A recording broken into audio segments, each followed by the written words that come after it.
Bismillahirrahmanirrahim. Assalamualaikum warahmatullahi wabarakatuh.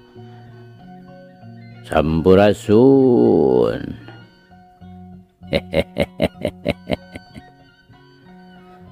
Damang kanca. Tepang deui kanca sareng Abah Awi. Rauh Kang Kepin. Mangga urang keureuy, urang padar, urang lajengkeun deui. Muga wae ieu carita janten bahan kanggo urang nggoni ngeusian kahirupan dunya anu saena atuh urang anggo ku urang anu awona urang tebihan. Sok kanca madep kum ka kanca Abah wargi-wargi Abah sakuliah dunya. Nyanggakeun Gumilar yasana Bapak S. Sukandar.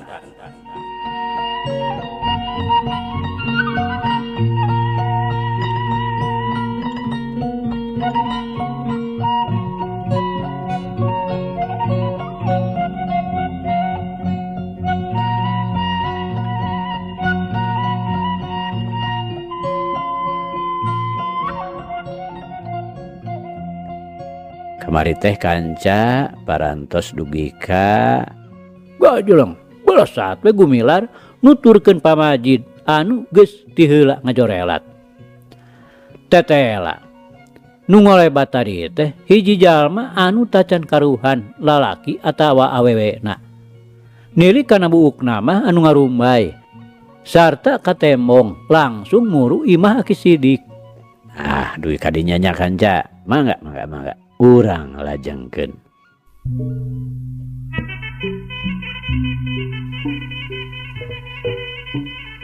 Kanca dangu sadayana. Kolebat. Gumilar jeung pamajid ngudag nuker salungkar-salingkar. Mani sajorelat.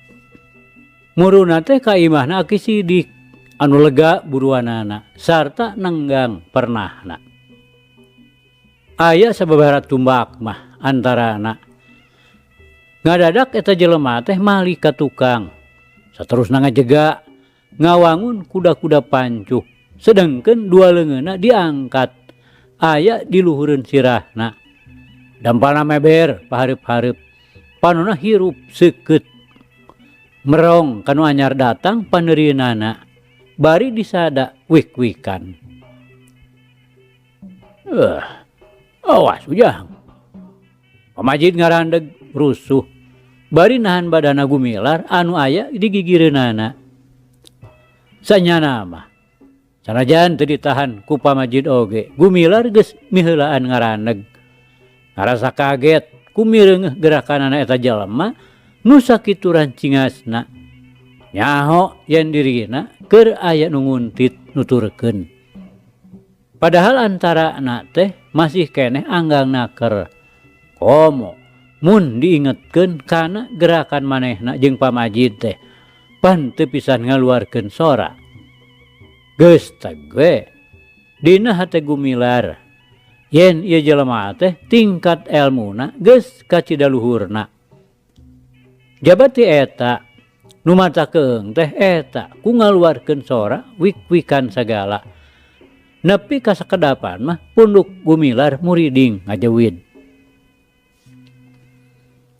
Ari pamajid pangna ngarandeg bari ngagero ngingetan ka Gumilar teh. Manehna ngarasa kaget ku mireungeunna pasangan rabu kelong nu hese pitandingeunana. Manehna sorangan baheula teh geus ngarasa teu mampu nyang hareupanana. Malah ampir-ampiran binasa mun teu kaburu ngejat mah. Hiji pasangan anu mandiri bogana Ki Jamal nu matuh di Padepokan Cilaut Eureun. Musuh manehanana nu waktu ieu geus ti dunya ninggalkeun alam rame. Prok panenjona bantrok. Boh kisilah anyar pinanggih. boh pamajid atau gumilar sakedapan papelong-pelong itu iya rada-rada nganung curiga patepung dina lain wayah turug-turug itu iya oge puguh teu wawuh. Leuwih-leuwih gumilar tadi geus ngarasa kaget ku mireungeuh gerakanana. Ayeuna ngarasa heran deui ku mireungeuh rurupaanana. Sanajan peuting da puguh caang bulan tembong sabeul geunyeurna. Eta jalma teh pangawakanana jangkung semukuru. Pakulitanana hideung lestreng, tarangna sulah, alisna ngawid-wid kandel. Ari panonna ngelok jero naker, gular-giler herang, teu katara bobodasna.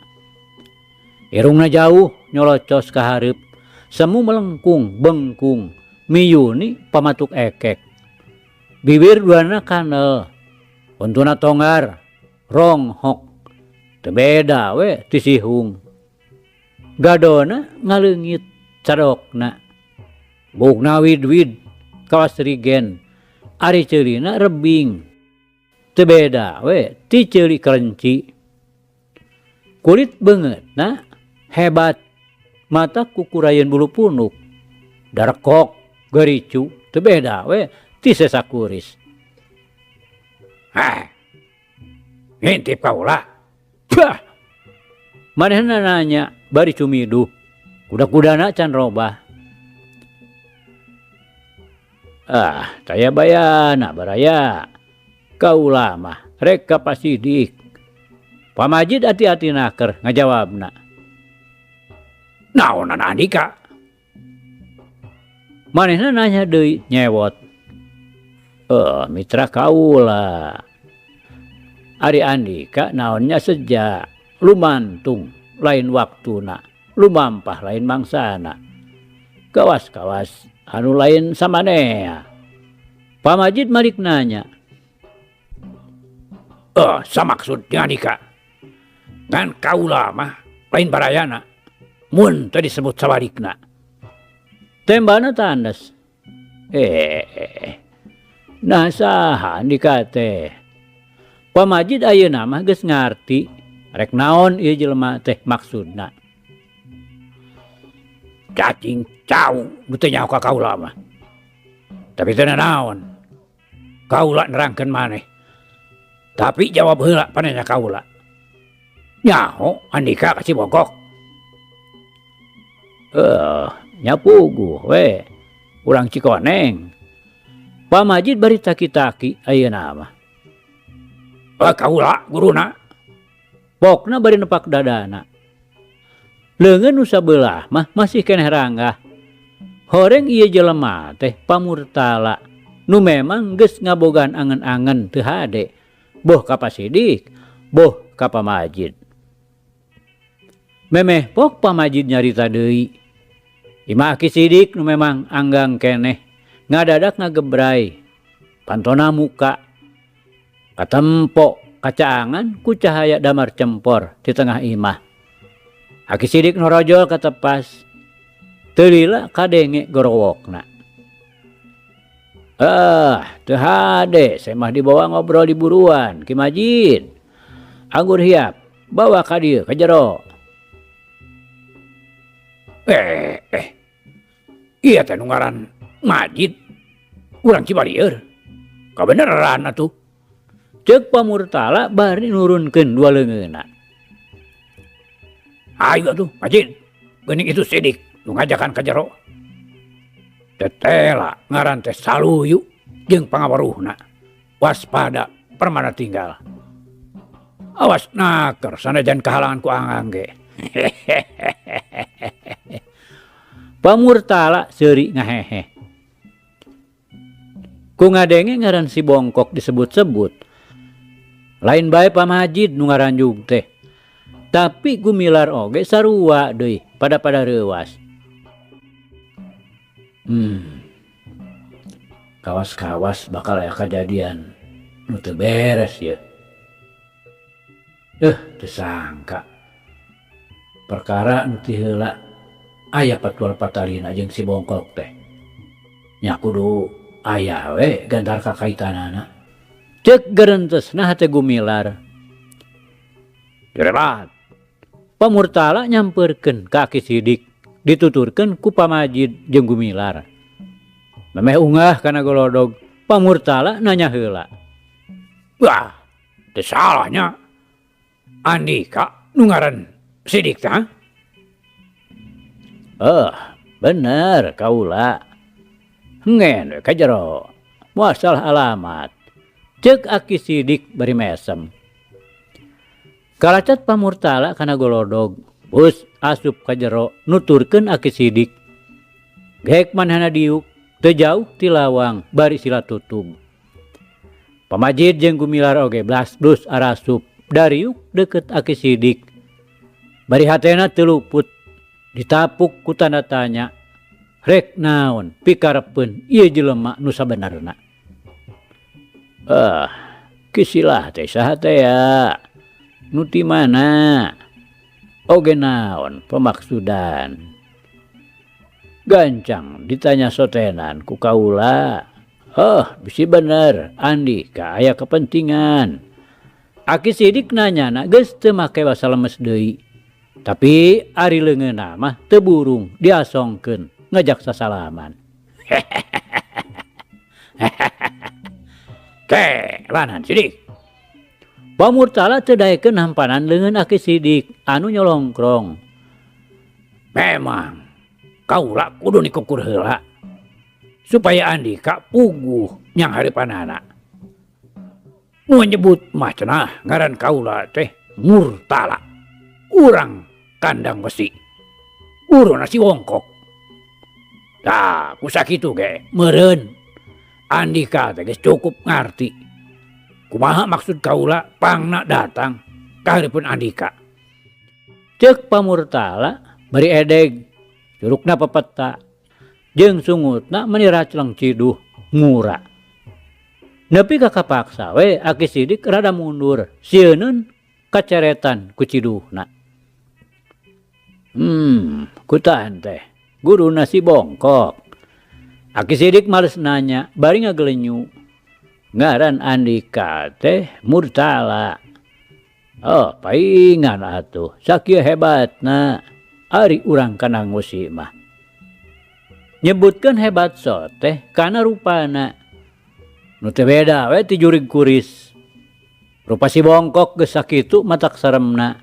Ieu mah leuwih-leuwih da puguh guruna nu geus kakoncara tukang teluh anu taya rasa-rasanana. Memang ku ngadengena yen ieu teh guruna si Bongkok. Aki Sidik geus cope dina hatena yen datangna Pamurtala ayeuna. Komo lamun ceuk nilik tindak tandukna mah geus teu kudu disangsikeun deui. Pasti bakal mawa hiji balukar anu teu dipikahayang. Can naon-naon geus nyebut hebat Sidik. Kumaha? Andika geus urti kana maksud kaula ayeuna. Nyepuguh we. Syukur atuh Murtala. Aki Sidik api-api nu balilu teu nyaho diringeus. Lentong sorana teh datar we. Naon? Naon nu syukur teh Sidik? Pamurtala nanya deui semu kaget. Dumeh Aki Sidik sigana teh taya riuk-riukna sakitu rek diala nyawana. Nya syukur we Murtala. Lantaran tangtuna oge Andika teh rek nuturkeun tapak lacakna murid Andika si Bongkok. Lain kitu. Kuba balik pikirna Ki Irpai. Katangtreman jiwa nu mangkuk di pakidulan teh rada ningkat saeutik. Ayeuna ditambah deui ku Andika. Nyamuna sabah mun kaula ngarasa bungah, ngarasa syukur. Bener kitu Murtala. Aki Sidik ngareret bari ngarenyu imut nu ngandung harti. Gampang naker, ngomong teh Sidik. Kaula datang ayeuna lain rek niru si Bongkok. Nu geus murtad ti guruna. Tapi kaula rek nyeun balitungan jeung jelema-jelema nu ngamurtad geunana. Arti kaliru murtala tina lampah goreng jadi robah kana lampah hade lain murtad. Tapi babalik pikir tobat teh ngaranna eta teh hiji kurnia ti pangeran tandaning ulas asih ka abdina anu matak piraku kaula make teu ngarasa atoh ngarasa bunga cek Aki Sidik dari anaker. Ulah wakan nyebut-nyebut pangeran sagala Sidik. Iya mah perkara Andika jeung kaula. Nah Andika teu ngarasa yen ku aya nasi bongkok jadi nginung ka Andika teh saenyana hiji tangtangan pikeun kaula mah. Pamurtala nyaritana beuki heuras bari poporongos temong kuntuna nyenghol. Yang ngaran-ngaran manusia anu boga budi rumasa. Gelar kadunya aya nu nyiptakeun, usik malik aya nu ngobahkeun. Moal bisa leupas tina mieling ka khaliqna murtala. Tah saperti kaayana Irpai atawa si bongkok teh.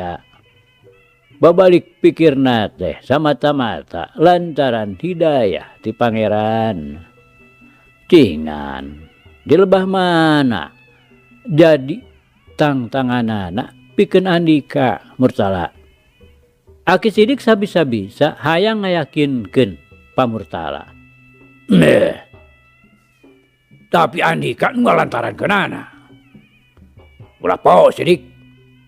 Si bongkok teh murid kaula nu geus ditawajuhan ku kaula.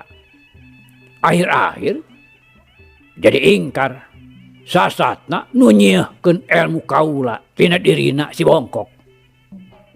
Anu matak ayeuna kaula datang ka dieu pikeun ngayakeun balitungan. Ngarti aya nama Sidik. Pamurtala bangun anu nguyup nguntup.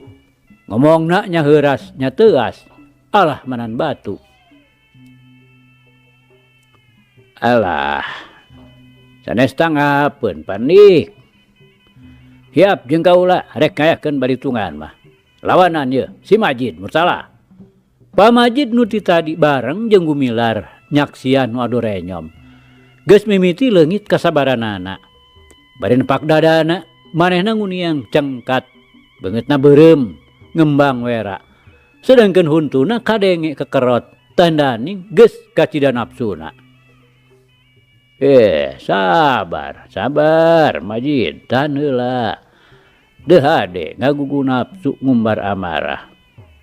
Diuk dewe kadinya. Cek Aki Sidik meper amarah Pa Majid. Sudah tuman pandik. Diantep teh kalah beuki ngunghak campelhak. Asa ieu aing uyah kidul pisan. Pa Majid nafsuna masih keneh nguwung-nguwung. Tapi nurut mah teu burung. Gek manehna diuk deui dina urutna deket Gumilar.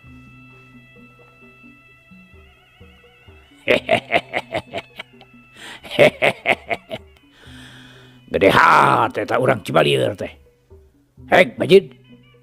Daguan kenya sakedeung deui. Ieu batur Andika ngajakan heula ngadongeng. Kawas anu satengah hate. Ceuk pamurtala bari nyarengeh ngayehkeun. Tembong sungutna cewau bari seuri teh ciduhna mah mani racelang mura. Atuh Pa Majid ngised diukna da geuleuh ari kudu kaciduhan mah. Murtala. Memang lain satengah hate deui. Tapi eueuh hate kaula mah pikeun riributan jeung Andika teh. Naon perluna urang riributan. Nambah riweuh kaayaan. Cenah Andika teu ngeunah ku ayana si bongkok. Ayeuna robah keyakinanana. Eta mah perkara pamadegan masing-masing. Memang badaniahna ku Andika bisa dikawasa da puguh ka murid. Tapi keyakinan nama teu bisa diharu biru. Komo deui ieu mah robah keyakinan teh sasat menang hidayah ti pangeran. Lain sapeda tunduk taluk ka kaula. Da kaula mah teu rumasa ngelehkeun. Anggur mah kudu atoh, kudu dijieun conto manehna teh. Nurutkeun pangakuanana manehna teh salila-lila ngan aya dina kamaksiatan, gawe hasud, iri dengki, jail kaniaya ka papada manusia. Kan sakadar ngarah menang ruruba. Tapi ayeuna manehna teh pan geus ngarobah keyakinan, adat kalakuanana nu matak ngarugikeun ka papada kaula. Asa teu kaharti pisan lamun Andika nu jadi guruna, nu dina ilmu panemuna leuwih ti si bongkok. Make rek terus ngadalon-dalon icikibung dina kamaksiatan jeung dosa. Aki sidik sabisa-bisa hayang nginsapkeun pamurtala nu bedang bangkelang. Buah, ulat beulit nyarita teh sidik. Andika sorangan ayeuna. Ayo, make rek ngarobah keyakinan kaula. Warame dunya teh sidik. Moal aya jelema hade mun eueuh jelema goreng. Sarta baris tiiseun alam dunya teh mun seuk jelema hade kabeh. Pamurtala mani neuteub seukeut ka sidik. Maksiat. Yo. Cek Andika kitu sate. Da cek nu butuheun ku ilmu panemu kaula mah sabalikna. Kaula teh dianggapna hiji panulung pikeun jalma-jalma nu hayang sugema hawa nafsuna. Nya kaula teh panulung maranehanana anu butuheun ku gawe lemes. Tapi bisa mergasa. Terus terang we sedih. Wani henteu ngalawan ka kaula. Si Murtala teh 2-3. Padekara kawani mah. Saban jalma oge pada ngabogaan Murtala. Ngan kudu puguh ngalarapkeunana. Lain kawani saperti Andika, wani ngalajur nafsu nu sarakah angkara murka. Anu temana leungiteun akal, nu akhirna ngababi buta leungit bebeneranana. Seperti cek Andika tadi. Andika teh jadi panulung pikeun jalma nu hayang nyugemakeun hawa nafsuna. Sarta butuheun ku gawe lemes, tapi mergasa sesama manusia. Jelas Andika teh salilana ngan ngagugulung kamaksiatan. Doroi, dengki, jail kaniaya kapapada jalma. Ari sifat dengki teh eta teh biji tina budi pakarti nu kacida aibna jalma nu teu iman ka pangeran. Coba ku Andika lenyepan sing bener kalawan ngagunakeun pikiran anu sehat. Nah Andika teu ngarasa ngahelas atawa watir ku mireungeunna jalma-jalma nu babalongkengan ngutahkeun getih nepi ka ngageuleuyeung tumpak pasaran. Oge lain saurang dua urang, tapi geus aya puluh ratusna eta kabeh teh hasilna buah pagawean Andika nu jail doroi. Da moal aya balukarna engke di yaumal akhir anu mangrupa balitungan naon nu dipigawe ku Andika keur waktu di dunya. Aki sidik nyaritana bari neuteub seukeut mencerong heherangna panon Murtala anu jauh ngelok tina kongkolakna. Walah, Lah kan orang wetok weh. Si Murtala mah teu kudu dielingan lantaran geus cukup ngarti. Wani migawe, wani yang hareupan tanggung jawabna. Wales di akhir. Saha nu geus nyaba ka pageto sidik. Cenah aya sawarga jeung naraka. Sawarga naraka nu mana sidik? Pantes buuk Andika geus bodas kabeh. Da jauh teuing mikir teh. Sieun kudu tacan karuhan. Tapi deuleu yeuh si Murtala. Moal gimireun sanajan kudu kokojayan di naraka oge. Pa Murtala nyaritana bari ngasongkeun dadana, heg ditepak-tepak. Ebreh dadana buruan. Nauzubillahi min dzalik. Teu hade ujub takabur Murtala. Mangka ingat, mangka waspada. Ajaran Rasulullah nerangkeun yen aya 3 soal nu bisa ngahancurkeun manusia teh. Nyaeta hiji gugon tuhon teuing dina kabahilan. Koret kumed teu bisa dikoet ku nu keket. Kadua satia kana hawa nafsuna jeung katiluna ujub takabur. Ujub ieu teh aya 5 bagian. Ujub lantaran ilmu, ujub lantaran ibadah, ujub lantaran cita-cita, ujub lantaran harta, jeung ujub lantaran kakawasaan. Lantaran ujub takabur manusia tinemu kegagalan ngarempak larangan pangeran. Kitu deui jelema nu murtad ka pangeran. Ngarasa hina lamun ceuk dititah nyembah ka pangeran. Nu kitu Murtala murtad anu panggede-gedena. Teu ingat, teu sadar yen asal dirina teh ti mana, saha nu nyeuna, saha nu ngusik malikeunana, oge saha nu ngarijkianana. Manusia didamelna ku pangeran teh istuning diunggulkeun ti makhluk-makhluk nu sejenna. Dauhanana Gusti Allah dina Al-Qur'an. Sanyana kami nyieun manusia teh tina adegan nu panghade-hadena. Tuluy kami bakal malikeun manusia kana hiji tahapan anu panghandap-handapna. Angin jalma-jalma anu iman sarta amal perbuatanana hade. Tina naon asal muasal manusia teh Murtala. Dina Al-Qur'an keneh aya rengkolna.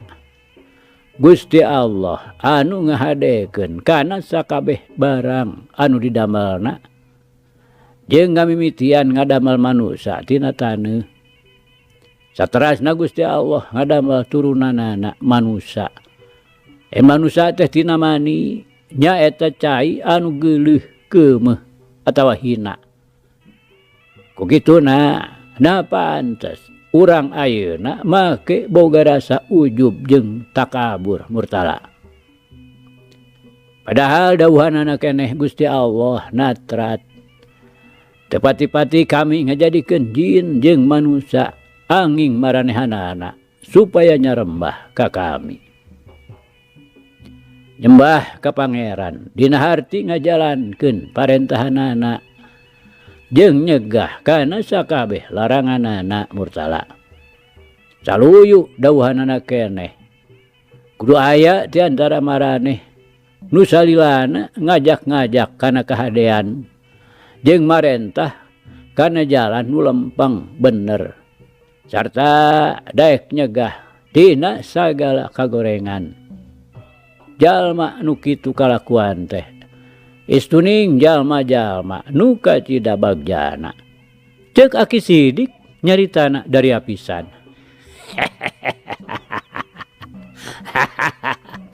Bagus. Ulah norowe bae Sidik. Teu arti. Ti barang gobra kadunya oge kaula mah teu ngambeu ilmu kitu. Ilmu kaula mah sakali niup bisa ngahasilkeun duit ratus-ratus. Ayeuna mah cindak bae sidik. Hade kaula bakal taluk tunduk kana ilmu Andika. Tapi cabut heula nyawa kaula. Tapi lamun Andika eleh ku kaula, alamat disedot getih Andika ku kaula. Ayeuna mah tong loba omong. Hayo. Gerak turun kaburuan. Urang ijen ngarujajaten. Urang 14 tulang. Paliat-liat kulit. Sok, dinu lega. Cek Pamurtala bari jung we manehna nangtung. Parona hurung nandakeun jelema pinuh ku hawa nafsu setan. Kumaha cidik? Geuning kalah ka ngajadog we. Lamun nya Andika ngawakilan jelema nu balager balener. Ta ieu kaula si Murtala ngawakilan jelema-jelema anu cek Andika mah goreng teh. Ya, ari kekeh teuing mah Andika hayang ngadu tanaga jeung kaula. Beuh teh teuing. Kaula mah ngandar mah ngayonan kahayang Andika anu teu bisa dipondah deui. Tapi kaid kaula mah teu boga hak nyabut nyawa Andika. Anging kersaning pangeran nu maha kawasa. Walon Aki Sidik bari nangtung. Aki gumilar ngagerok lirih. Nu maksudna mah menta idin yen Pamurtala teh rek diayonan ku manehanana. Keun we jalu. Rek dilawanan ku Aki pribadi. Hayu Murtala, urang laksanakeun kahayang Andika teh. Jerut sarerea tarurun kaburuan. Si Rawun nu ti tadi cinekul di juru. Bangun nu milu ngadadengekeun. Agentak hudang ngarawe leungeun gumilar, milu nuturkeun kaburuan. Nganini usi ti tadi oge geus ngadedempes dinggona. Ngadenge anu adure nyaom teh. Teu wudu hatena mane deg-degan sarta teu puguh cabak. Ari ceuli teu weleh ngadedengekeun. Pamurtala anu geus leuwih ti heula nincak buruan. Geus ngajaga dina pasangan rawu kelong. Anu pikeun gumilar mah kakar harita nyaho. Leungeunna ranggah ka luhur, suku katuhu pancuh ka hareup. Sedeng Aki Sidik oge geus sayaga nyang hareup kan jadi lawana. Leungeun kenca nyilang hareupeun dada. Anu katuhuna nyodor ka hareup. Sedang sukuna dina pasangan serong ngawangun pasangan galura laut kidul. Jurus jahat teh masih aya keneh nu ngagunakeun. Asa neuleuh Ki Jamal baheula nya ngagunakeun jurus ieu. Dina ngababi butana teh ngahahangu nyawa batur. Ceuk Aki Sidik bari neuteub seukeut teu ngiceup. Sorotna tembus kana panon Pamurtala nu ngagebur hurung. Wah, paduli deuleu jelema mah cukup ngabogaan kabebasan. Nah heran kitu Andika pedah kaula ngagunakeun ilmu warisan ti lanceuk kaula. Rasakeun Sidik. Lain saurang dua urang nu geus ngajolor jari korban jurus samar Jawa.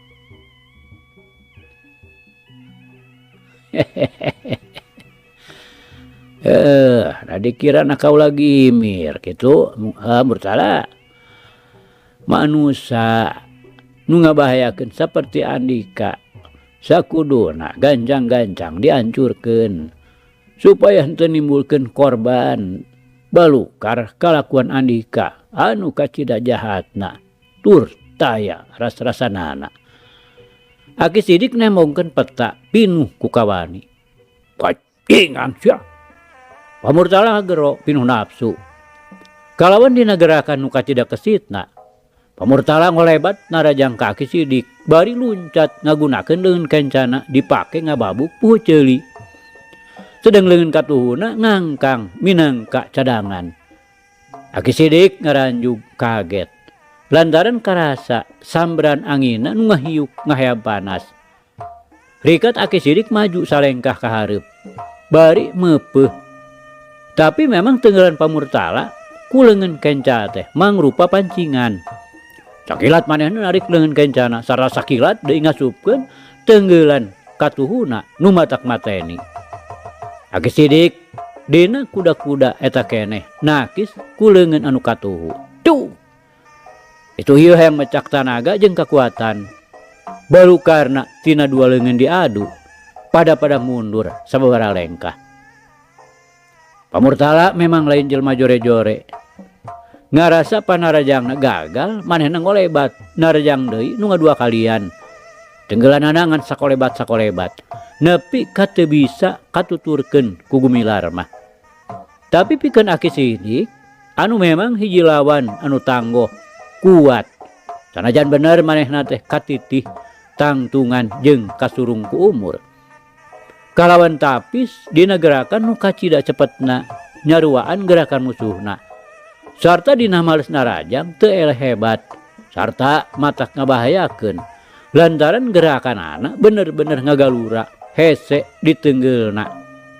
Badana minang ngaleungit tina sasaran-sasaran panarajang Pamurtala. Nyaho-nyaho geus nyampeuk hareupeun atawa gigireun. Ngan Pamurtala ngawasa elmu luar jerona. Henteu bisa gampang-gampang kabeunangan ku teunggelan Aki Sidik anu memang ampuh. Tapi lila-lila mah temong Pamurtala nu pinuh ku nafsu hayang maehan teh. Kadesek ku panarajangna Aki Sidik anu beuki lila beuki hebat. Teunggelanana sakilat-sakilat datangna sarta teu bisa disangka ti mana jolna. Dina hiji teunggelan nu kacida hebatna ti Pamurtala. Barang tinggal sababaraha senti deui sakilat dipotong ku teunggelan kedet katuhu. Pamurtala ngerepeng tapi hiup deui ngasupkeun teunggelan kencana anu oge sakalian dipotong ku kedet kenca Aki Sidik. Waktu Pamurtala ngajaul dituturkeun ku totog kana hulu angeunna. Pamurtala ngagaleong teu tahan angeunna nyelek sarta dina keur kitu sakolebat peureub Aki Sidik ninggang huntu tongarna Pamurtala. Atuh creng we huntuna tilu ragrag sedeng getihna ngewor tina gugusi. Oh! Pamurtala ngagero bari mundur dua lengkah. Waktu Aki Sidik ngasupkeun jurus pamungkasna nu dimaksud pikeun namatkeun perlawanan musuhna.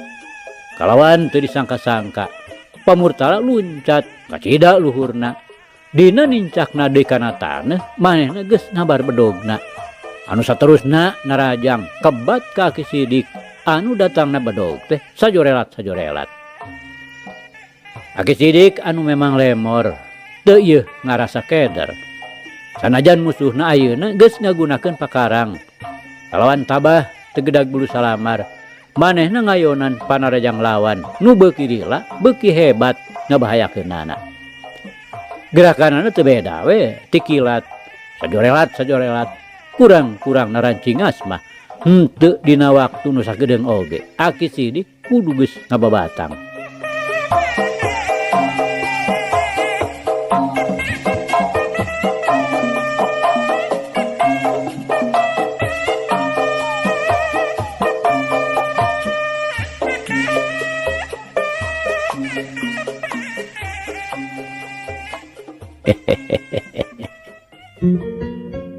Aduh kanca cak. Ieu carita urang pungkas heula kancanya. Insyaallah enjing jaga ninggeto. Ieu hanca urang lajengkeun deui muga urang aya dina kasehatan bari aya dina widi Gusti masih kena dipaparinan yuswa. Atur nuhun kanca, atur nuhun. Ieu carita urang tunda di hanjuang siang teunden di handeuleum sieum. Paragi nyokot ninggalkeun mangsa datang samper deui. Hatur nuhun, hapunten. Wabillahi taufiq wal hidayah. Wassalamualaikum warahmatullahi wabarakatuh.